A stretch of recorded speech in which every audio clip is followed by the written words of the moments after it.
pledge allegiance to the flag of the United States of America and to the republic for which it stands, one nation, under God, indivisible, with liberty and justice for all. I will call this meeting to order and then turn it over to Jeff. You can take the truth and taxation presentation, please. I will be happy to do so. Did you see the PowerPoint? No. You have a copy.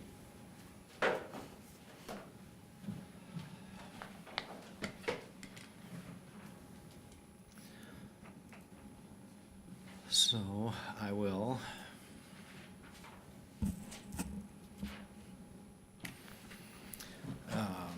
Truth and Taxation is a statutorily required meeting. The purpose of the meeting is that taxpayers have an opportunity to comment on the proposed budget and the proposed levy. We are holding a second meeting this year because our notices came out about the day before our actual first TNT due to some conditions beyond our control. This meeting is about the proposed 2025 county budget and levy. We can answer specific questions about that. This meeting is not about the values of properties.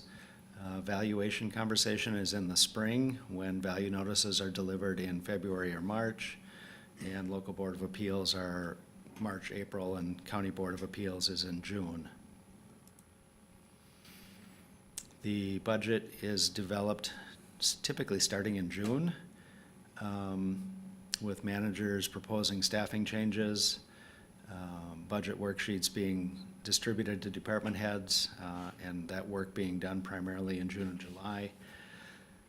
Usually by the end of the first week in August, the commissioners have the full detail of what was submitted, and then from August 13th until as far into December as we need to go, there's conversation with the department heads about specific department level budgets.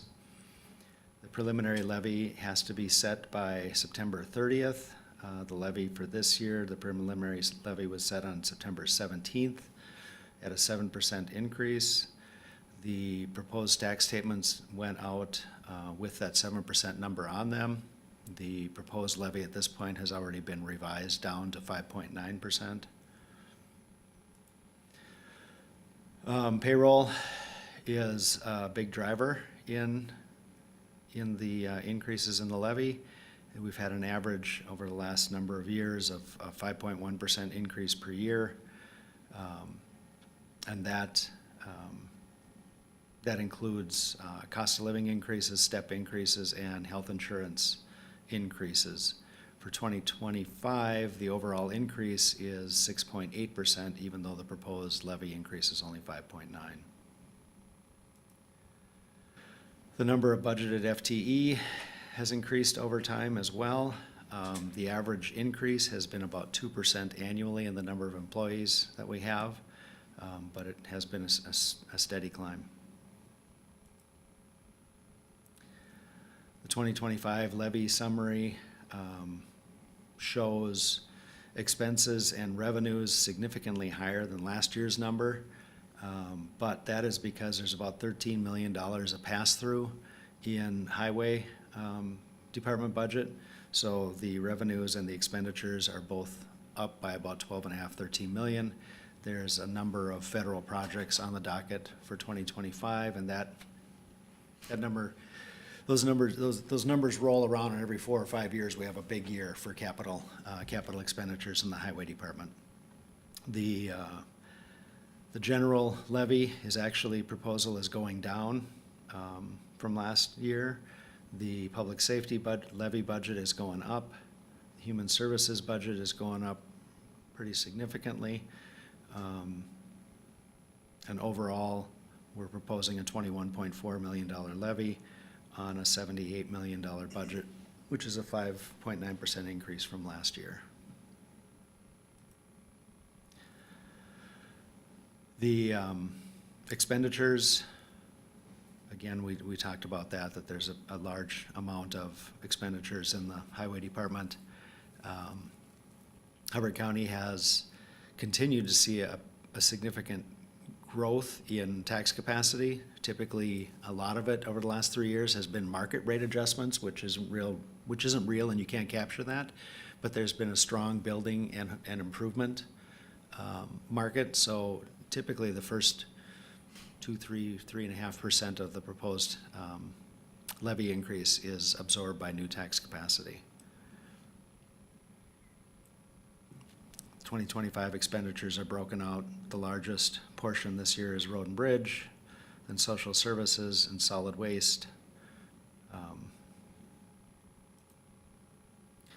Revenue from other sources, if we got $78 million worth of expenditures and $21.4 million with the levy, where does the rest of the money come from? It comes primarily from federal or state block grants. Road and bridge, that $12-13 million of additional revenues is coming from for those projects. Social services brings in a large amount in block grants every year. Solid waste is funded by the solid waste fees and use fees, so that's not coming directly from property tax levy. And then the general fund, there are a mix of county program aid and other governmental revenues. Even interest income is factored in here as revenue from other sources other than levy. And then in the levy, the actual breakdown, 38 cents of every dollar goes to the sheriff's office, 16% goes to road and bridge, 20% to social services, 7% is going to capital reserves, 4% to debt service, and 15% to the rest of county operations, which is pretty much everything in this building.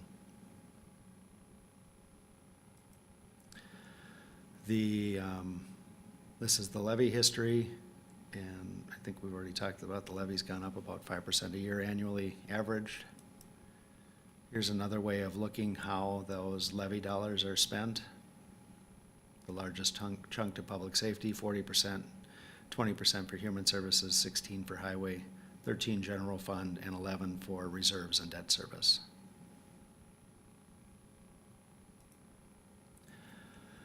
The blue bars here are the tax capacity, and you can see that 23, 24, and 25, we've had significant increases in tax capacity. That has been related to the real estate market jumping up and trends going up. You can see that the levy has gone up at an incremental rate rather than an increasing rate. I mean, incrementally increasing. And you can see so those numbers are on here on the left in the millions of dollars, and then the gray line is the tax rate history, which is represented over here on the right-hand column. So the tax rate has come down to, last year I think it was 31.5%, this year it's going to be 32.5%. And that's primarily because there was an adjustment on the state assessed properties for 24, pay 25. There was a reduction in that value from the time we talked in September to the time we talk now. That number is still, as you all saw when we were in at AMC, that spreadsheet that you have, that still places it in a really good position, strong position related to greater Minnesota counties. This one's hard to see, but it's in print. It's good if you're in Akeley Township and you're in 308. Which district is Nevis. In Nevis district versus 113 must be Walker. Yep. So if you're in Akeley and in Walker district, your effective tax rate is 53%. If you're in the Nevis district, it's 47%, and on down the line. They're relatively similar. There's a couple of bumps when you get up to 115, which must be Cass Lake Bena School District. And then the other bumps we have are where we get over 80% on a tax rate is for the cities in the county. Akeley's at 96%, LaPorte is at 107%, Nevis is at 99%. The average statewide for an effective property tax rate is up north of 1.3%. So even in the Park Rapids School District where we're at 117% or 1.2%, what that tax rate means is effectively on most residential properties, the tax capacity is 1%. So if you have a $200,000 house, the effective tax rate, or the tax capacity is $2,000, you'd multiply that $2,000 times this rate to get an approximation of your actual tax bill. And because almost all of our numbers are less than 1, that tax rate goes down from par, the par value of $2,000. In other counties, and I was mistaken in the last meeting and I looked at it again, Beltrami and Wadena are closer to 60%, so double our tax rate, not 80% where I had said that they were. But in that case, they're all going to be above 1%. So taxes on a $2,000 house would be slightly more than $2,000. Ours are typically slightly less than $2,000. And those really are the proposed levy, the proposed budget, and the impacts. So I don't know if you had any questions about the budget or levy or the process. I believe the board would be willing to have a conversation about that now. So the tax rate on these secondary lake homes, how are they taxed? Through their effective lobbying efforts and with the change in the state general sales tax, effective tax rate on a second home is actually lower than the tax rate on a homestead at this point in time. 25 years ago, second homes were taxed at a higher rate than first homes, and the homestead exclusion was actually a benefit that changed that. 50 years ago, the tax rate on seasonal homes was 4 times those of a homestead home. But the state general sales tax was put in during Ventura's time. I think it was 99 that took effect. And what that meant was second homeowners didn't pay on local school bonds. They paid on the operating levy, but not on the capital levy. And they were to pay into a state general sales tax, which was to be apportioned and redistributed back to the counties in lieu of that. 2 things happened. The state legislature took that money and used it someplace else, and they never increased the pot.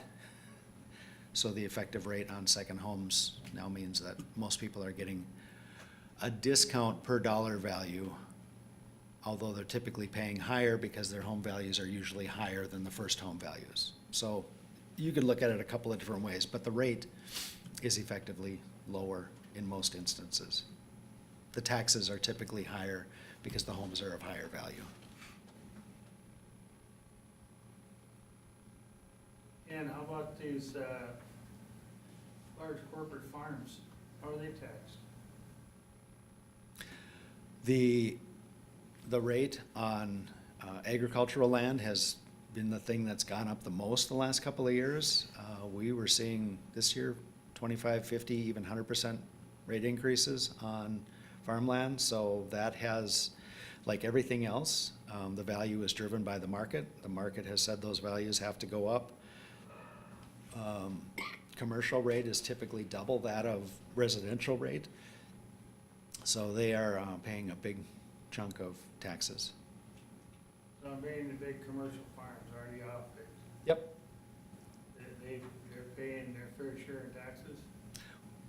They are paying a rate that is twice that of residential, which is what the legislature has set, and that has been relatively consistent.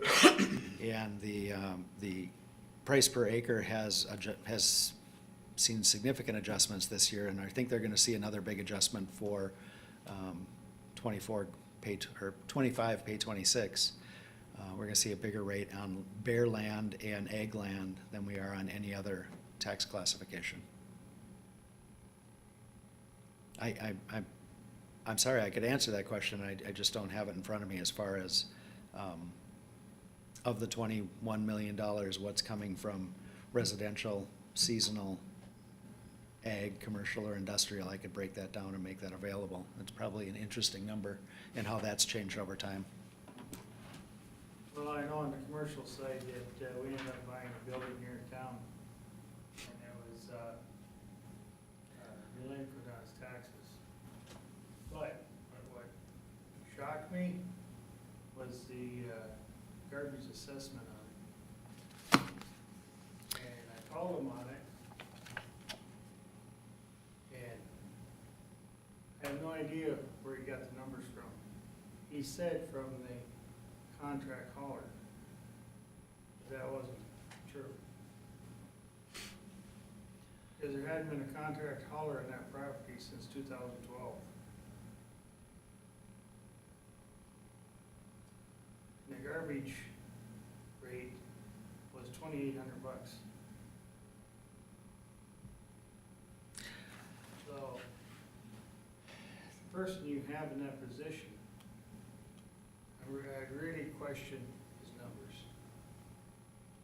If, that's a fair question. Asking that question will mean that they'll always go in and take a look at that. Property values have to be assessed once every 5 years. They call it a quintile, and they have to do that. We reassess usage relative to our solid waste fees when we have data. So if a building changes use, it's very likely that the amount of waste that they generate is gonna change. And that's a really good time for people to let us know that. If the last number we had is 10 years plus old, and it's just been incrementally adjusted with the rates, and the actual use has never been calculated, I could see how that could have happened. He indicated, I asked him who the hauler was. He indicated a name. Because I use the same hauler. I went right back to them. They said, we haven't been on that property since 2012. And the numbers he was coming up with, assessing the waste on that, you would have had to have a hell of a lot of waste. Has it been adjusted? No, Okay. no, I paid close to $20,000 in taxes last year. A third of it was for solid waste. Have you spoken to the Director of Solid Waste? I have. I'm gonna have another little conversation with him, because bottom line is, that's our money. Mm-hmm.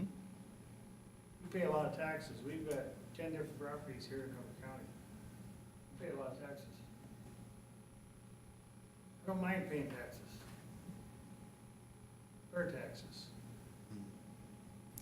If you will actually want to copy me on those conversations you have with Josh anyway, because the changes will end up having to be made in the auditor's office, and I'm overseeing that for the next 60 days. So if you would copy me on those, I'll. Well, that was another rigmarole. I came in here to start with, pay these taxes, you just kinda got blown off, you know, they are what they are. Till you start really breaking them down, seeing what you're paying for. You know, when the solid waste came, that's when everything came apart. Yeah, if we've got better data, we will always take a look at it. Yes. I know that this isn't a taxation meeting tonight, but I wanna know where the money's going, I wanna know how it's collected. Like I said, we don't mind paying taxes, but we wanna pay correct taxes. Well, the solid waste operation in the county is an enterprise fund, so it doesn't get any tax revenue. It gets the solid waste fees, which are authorized another way. To you, it looks just like taxes, because it comes on your tax statement and you pay it the same way. But it has to be self-sufficient. That operation has to generate enough revenues to offset the cost of that operation. And for the average homeowner that rate of $215, $210 for this year, for a year, probably a really good bargain. And that's by far and large the largest portion of the dollars that we raise for the operation of the transfer stations. Commercial is another big chunk of that. I'm not sure if it's 30% of the overall revenues, and then the actual fees, but we do not have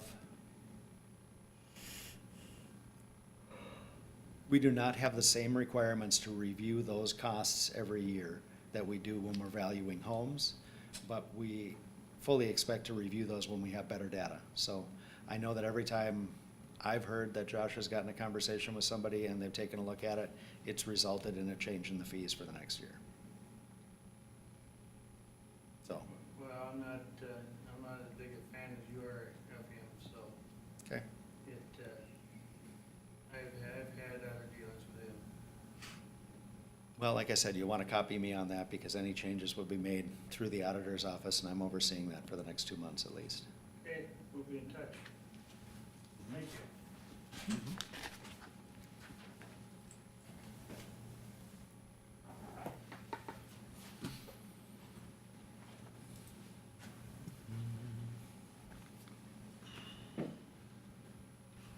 Thank you, Jeff. Do you want to go on to the resolution for the final levy approval? Yeah, this has not changed from our conversation on the 17th, aside from the fact that the resolution does in fact now include the salary for the attorney back in there. Having had a conversation with our, the interview committee's consensus and recommendation for naming of the interim county attorney, this is where we're gonna start. That appointment will be made on January 7th at the organizational meeting. If I would have known this the day before when I posted this, I would have added it to the agenda and we'd be done with it. But when you call a special meeting, you're really only supposed to deal with the agenda items that the meeting was called for. So that will be effective on the 7th, but no, we'll make that determination, that appointment on the 7th, and it'll be effective back to January 1st. And effectively, he's been working in that role since then, so. So this is still a levy of $21.4 million, a total county budget of $78,731. The same housing and redevelopment that we had, the same for Headwaters Regional Development. It includes the full amount of the increase that was requested by the extension budget. We did not adjust that. And the library budget as presented is included in here as well.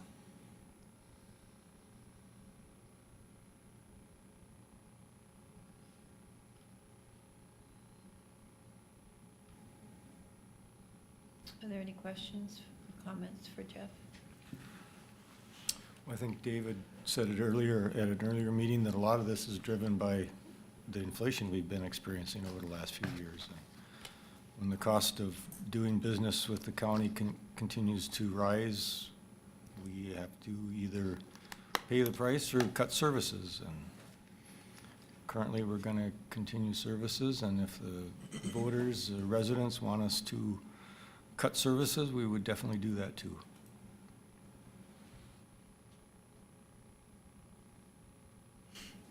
Any other comments, or does I someone just want? think in future years too here, we really, I mean, we talked about this a little last year, and it's always easier said than done, but we really have to flatten the amount of FTEs. We're growing too many FTEs too fast. We have to figure out how to slow that down.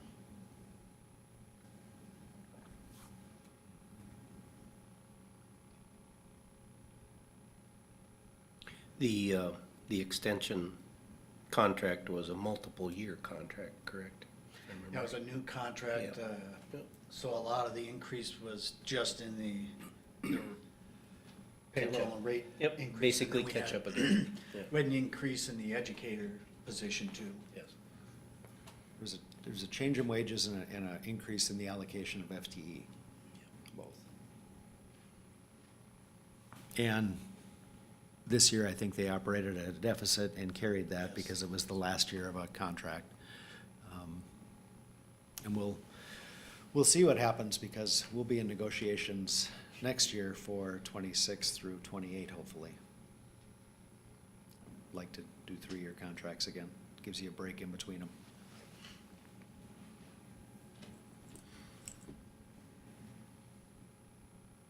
Board wishes? I will move to approve this budget. The budget and the levy? Yep, Okay. The resolution. resolution. Yep. Yeah, there you go, resolution. Do I have a second? I'll second that. Okay, so Tom and Steve, is there further discussion? All in favor? Aye. Opposed, motion carries. That is all we have on the agenda, Madam Chair. All right, thank you. Motion to adjourn? So moved. Ed moves. Second. Dave seconds. All in favor? Aye. Aye. Opposed, motion carries.